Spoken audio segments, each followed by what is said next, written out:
Is the new Transporter just a Ford with a VW badge?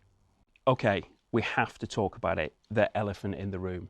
There is so much hate for the new Transporter, but some of the derogatory comments don't make any sense. Some are illogical, and some, which have been left anonymous, were just plain mad. Do people really hate it? Is there a reason to hate it? Let's discuss it now. I revealed the first NCC approved new Transporter conversion this week, and I shared some pictures to social media saying that it had grown on me. I had warmed to it, and I asked others had it warmed to them too. The responses were interesting, to put it mildly. Now, let me add here that a lot of these social media places have owners of vans that are from a variety of eras. Some of them can be 20, 30 years old, even more. They are not necessarily people who are going to be buying new vans. They are people who generally love the VW brand, people who enjoy their vans, tinker with them, and enjoy the social side. This obviously means that people are going to be quite strong in their opinion, especially when it's against a competitor. The arrival of the Ford Transit Custom and its platform sharing sibling, the 2025 all-new Volkswagen Transporter, not the T7, has certainly ignited a firestorm of debate within the campervan community. Initial reactions, often seen across social media and enthusiast forums, have been intensely polarised. On one side, there are cries that the new design is unappealing, ugly, and often much worse, which I will share with you some of these in a moment. On the other side, a more serious and persistent concern has emerged, the fear that these new vans are fundamentally rubbish because they are a Ford. Yet the Ford Transit has huge sales in its class, outselling the VW Transporter many times over, with the van being the van of choice for many decades. On the other hand, the Volkswagen Transporter is a cultural icon, a van often associated with the outdoor lifestyle and with a fiercely loyal following, as we can certainly see. The idea of these two competitors merging into a single platform was bound to be met with apprehension from both camps. Some VW purists worry about the dilution of the brand, the 75-year legacy, fearing that they are going to be getting just a rebadged Ford. A Ford they hear stories about of unreliability and other issues. We all know VWs have never had any problems, have they? Yes, of course they have. Now, comments are now being heard of, what are VW doing? They are killing the brand. All that history has gone. And further comments just saying, it's a rebadged Transit, it's a Transit, and similarly. Quite derogatory remarks have often also been seen. The Ford and Volkswagen alliance will argue that it's not just a lazy badge swap or a sign of weakness. Instead, it is a strategic masterstroke that has created what may well be the ultimate platform for the next generation of campervans. Maybe. I'm going to add here that I am not paid in any way by VW or Ford, nor anybody else for that matter. I enjoy making these videos, and I know that so many people are making buying mistakes with campervans, so I'm just trying to bring some impartial information. Anyway, why did they create this alliance? Why, in Volkswagen case, did they allow their competitor to have such an involvement in their iconic van? What are you really getting from this new platform? And most importantly, what does it mean for us in this campervan community? Firstly, the why. And to put it simply, building new vehicles has become astronomically expensive. We're in the middle of the biggest shift in the car industry in over a century, with the move to electric vehicles and self-driving technology costing billions upon billions. No single company, not even giants like Ford or VW, can afford to be the best at everything in every single market, certainly without breaking the bank. And I'm sure you're aware that it isn't just these two manufacturers who are also doing this kind of thing. It just kind of has to be done. This isn't the first time Ford and VW have worked together either. Back in the 80s, they formed a joint venture in South America, which was called Auto Latina. And that was, again, to share the costs so they could survive through that tough economic climate. So there is history of them working together, knowing how they can work together when it makes sense. You know, teamwork makes the dream work. And maybe that's probably not really a phrase exactly fitting with this, but looking at the wide picture, that is absolutely true. And today it does make perfect sense. This new alliance is a win-win, playing to each other's company's strengths. Ford is the undisputed global leader in commercial vans and pickup trucks, with Volkswagen being the experts in passenger and leisure vans. So the logic is simple. Why would they both spend millions developing a new van when they can partner with the best in the business to have a shared platform? Each brand bringing to the table something different. This alliance will build up to 8 million commercial vehicles together during the duration of the agreement, making them more advanced and more affordable for everybody. This isn't a sign of weakness, it's a powerful strategic move to build better vehicles and compete against other massive manufacturing groups like the Stellantis group, which owns Peugeot, Citroën, Vauxhall and also Fiat, which is obviously another big company in this leisure vehicle market. And for you, the buyer, it means that the van which you're looking at is the product of combined engineering. And what a foundation to build on. Before we even get to the VW, we have to talk about the Ford Transit. Volkswagen just didn't pick any old van. They chose the undisputed king. And I'm saying this from somebody who is a huge VW fan. I absolutely love the brand and the history behind it. And one day I will own that split screen camper. But there are some things that can't be overlooked. Even just recently, not even thinking about how well the Transits have sold historically, the recent sales numbers have been absolutely staggering. For the 2021 and 2022, the Ford Transit Custom wasn't just the UK's best-selling van, it was the UK's best-selling vehicle, period. It outsold every single other car on the market. In 2024, it was the 59th year in a row that the Ford Transit has been the UK's #1 selling commercial vehicle. Ford sold over 8 million of them worldwide since 1965. It earned the nickname the backbone of Britain because for decades it has been reliable and no-nonsense vehicle that businesses just could trust to get the job done and obviously pay the bills. It's famous for being versatile, comfortable, having a car-like feel to drive and being extremely practical. So when VW decided to build their new Transporter, they started with the best in the business. And okay, we have to talk about it, the elephant in the room, the single biggest concern that fuels the online hate, it's a Ford, it's rubbish, those kind of comments. Yes, we have to talk about the 2-litre engine and the infamous wet belt. The internet is full of horror stories, the EcoBoom, premature failures, the catastrophic engine damage, and the huge repair bills. What is the wet belt? Well, it's the timing belt that runs inside the actual engine, bathed in oil.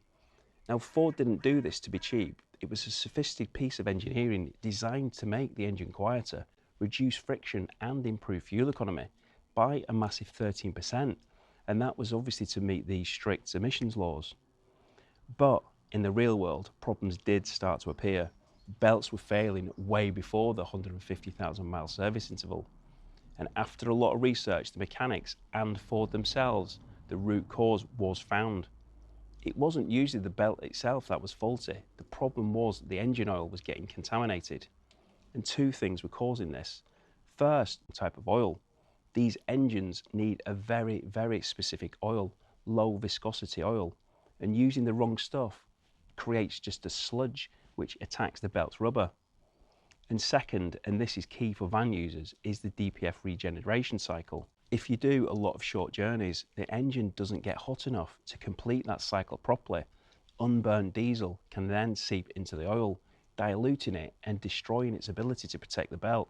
This weakened belt starts to break apart, and those little bits of rubber get sucked in towards the oil pump, clogging it up, starve the engine of engine oil, and that then leads to catastrophic failure. But here is the crucial part. This is no longer a mystery. The problem is now understood, and there is now a clear and official solution. In February 2024, Ford officially actually addressed this issue. They confirmed the problem was caused by oil dilution and the vehicle usage, which then led them on to formally changing the service interval. The wet belt replacement schedule was officially moved from the 10 years and 150,000 miles down to 6 years and 100,000 miles. Now, unofficially, a few have said also that the belt has been changed, but I'm yet to have this confirmed to exactly what it is. For any owner of a 2025 van, it's a much clearer picture, and the guidelines must be absolutely followed, as they are really for any vehicle. Use only the specific oil with the specific spec. This is very important, as are the regular oil changes. Ensure this is carried out in line with the oil change intervals. As in any vehicle, you shouldn't go beyond those intervals, whether it's time-based or mileage-based. And this, with the new Transporter, is really easy because it's got that 5-year promise, which includes that 5 years servicing. Now, with this knowledge, the biggest fear surrounding this van is demystified. It's a high-performance engine that basically just needs that correct maintenance, according to the manufacturers. And I know that this is going to be doubted, but can you tell me what other manufacturers have a wet belt engine? There are many others, but do you hear about those problems? The fact the Transit is a huge seller means that there's more of them, which means that if there was a problem, you would more likely hear about it. If there were 2 companies producing widgets and company A sold 1,000 a year and they had an issue with 1 in 10, but then company B was to make 100,000 unit widgets a year and you had an issue with 1 in 100, then you can't think that company B was really bad because they had more failures. And they did numerically, but their failure rate was actually far lower than company A. People could then start to hear about their mate's widget which has gone wrong and start warning everybody else. And this gets spread and people then think that company B is bad, when in fact the problem isn't as common as people think. It was actually company A who had the higher failure rate. And a perfect example of this was made in a comment on one of my posts, which I'll come on to in a moment. Anyway, that's the engine.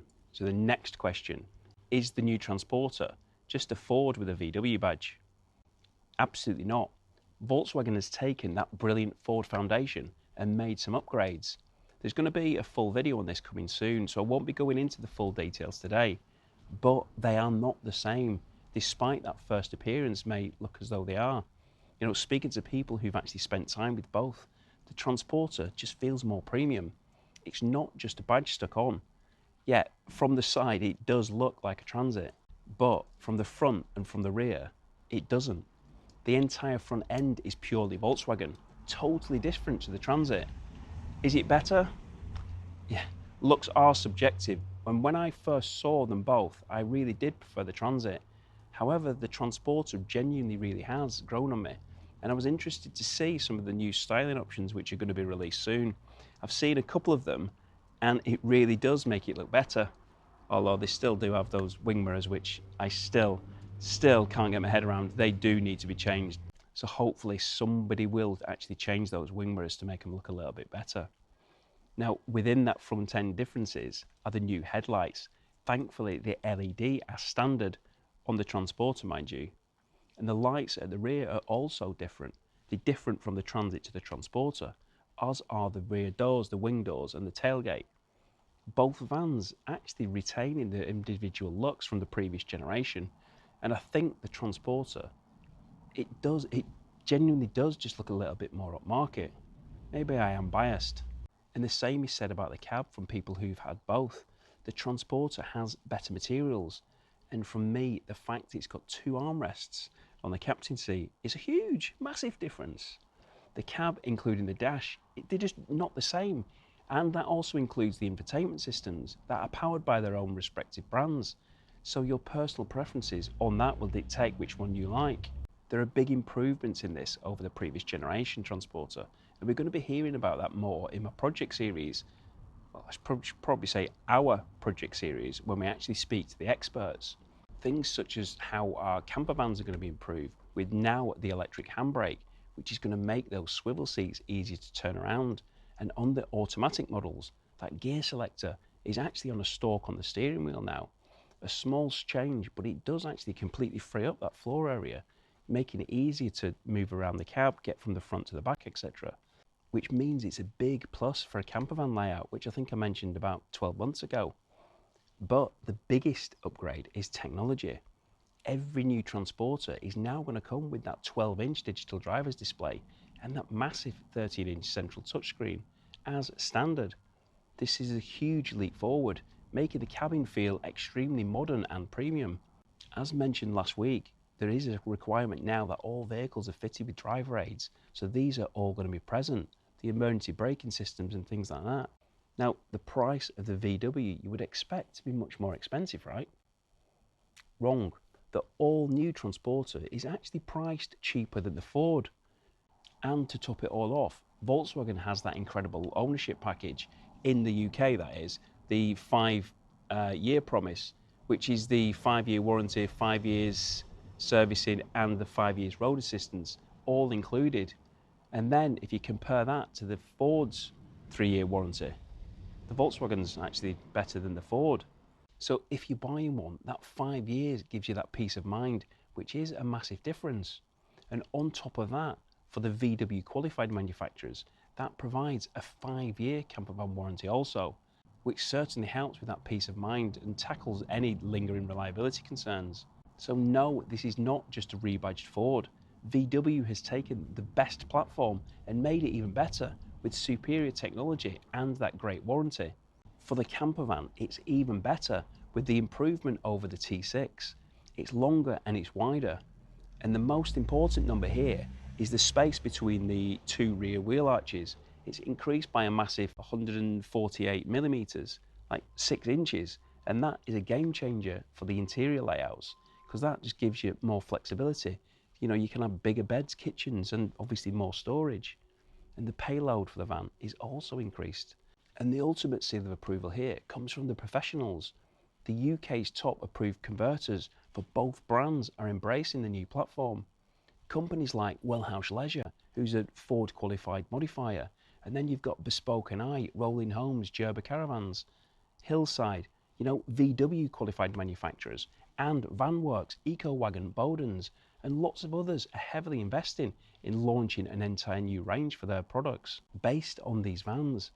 They see the potential, and I know that some of them have already been selling some of these new vehicles on the Ford platform, and we'll be discussing exactly that with the professionals. What do they think of these two new platforms? Is this a van you'd like to see as a base van for the project? That van, you're going to be learning all about the different components, the pop tops, the bed systems, the heaters, the electrics, suspension setups, plus other items which you might need, like your awnings, your tables, your chairs, leisure items such as the My Rider range. And I say My Rider being a brand specific because they are made in Britain, road legal and compliant. You know, I'm going to need a surfboard as well for the van, and it certainly won't be that one. So I'm going to need to take a trip to Tiki Surf in Plymouth, which is my favourite shop. It's the only reason I actually want to go into town these days. And this is one of the other fine garments from there. We will learn about all these different aspects of the campervan conversion from the professionals, and then we will build a van, which will be bought by RevComps, as I can't afford it. But the beauty of that is that one of you could actually win it afterwards. Anyway, let's look at what you thought of it online. I posted that first NCC approved campervan built on the new Transporter on several group pages, and I received quite a big response. There is no dislike button, so I can't exactly judge, but here is what the combined responses were. There was 81 likes, 7 loves, laughs 22, wow 2, sad 14, and angry 3. So actually, a positive response regarding the likes. It would be interesting to see what people actually thought if I did a poll. Some of the comments on these posts were quite funny. Lots of, it's a Ford Transit, Transit van, and others saying the thing but in a derogatory manner. You know, using Transit isn't particularly an insult, as I've just demonstrated in the sales numbers, and arguably it does drive better than the Transporter, the outgoing Transporter that is, because the new one is meant to drive even better than the old one. And I do get it what people are saying about it's a Transit, it's a Ford, because like I said, I am a big VW fan, but it's not an insult. You know, there are lots of negative comments, and loads of them have been about the wet belt, which included comments of people who clearly had no idea what they were talking about, as confirmed by themselves. And this really does highlight exactly how things can spread. Wet belt anchor was one of the comments, and I jokingly responded by saying revised WBW actually, to which they responded by saying, I'm actually clueless but got told to call them that. Now, that perfectly sums it up. Someone has started to insult the van and they had no idea what they were saying. You know, how many of those commenters actually really know about any problems? Yes, I know there are some, but how much of it is just talk that they've heard somebody else has had the problem and they don't even know there's somebody else who's had the problem? It's just this word of mouth that's really just kind of escalated things. Now, there were some positive comments about the van and the conversion as well. Some people were defending the van, but to be honest with this, when I'm going to be posting it on die-hard VW groups like Dubbed Out Community, which is one of the friendliest groups, it was inevitable that the comments were going to be rather negative, because even though, despite everything I have just said, it does come from Ford, and it's going to be really interesting to see how long it actually takes for people to warm to it. You know, the hate for this new van has been largely born from brand loyalty and some of those old stories, but it just doesn't stack up against the facts. This alliance was a smart strategic move which has given us a better product. The foundation is the Ford Transit, the most successful and trusted van platform in the country. The biggest worry, the wet belt engine, is now a known quantity with a clear manufacturer-backed maintenance plan. Following the guidance, the servicing, the maintenance, the manufacturer believes that it's all going to be good. And on top of that solid base, Volkswagen has built a van for the lifestyle user, more space internally for a better conversion. They've added superior technology as standard, made clever design tweaks, and then wrapped it all with that unbeatable 5-year warranty and service package, all at a competitive price. Okay, it's not as cheap as panel vans used to be, but they just aren't builders vans anymore. They are packed with modern technology as they're required by the regulations. The controversy is there, but is it really justified? The Ford VW Alliance hasn't limited our choices, it's given us a fantastic one. You can have the brilliant Ford Transit Custom, or you can have an evolved Volkswagen Transporter, which for many will be the smarter buy. You know, is this the perfect vehicle for the staycation lifestyle perhaps, or even further afield? What do you think of it? Let me know in the comments below, and subscribe if you want to see that huge project that we are going to be starting, and you can have a look at the first NCC approved campervan on this all new transporter here. Thanks for watching, take care, and I hope to see you soon.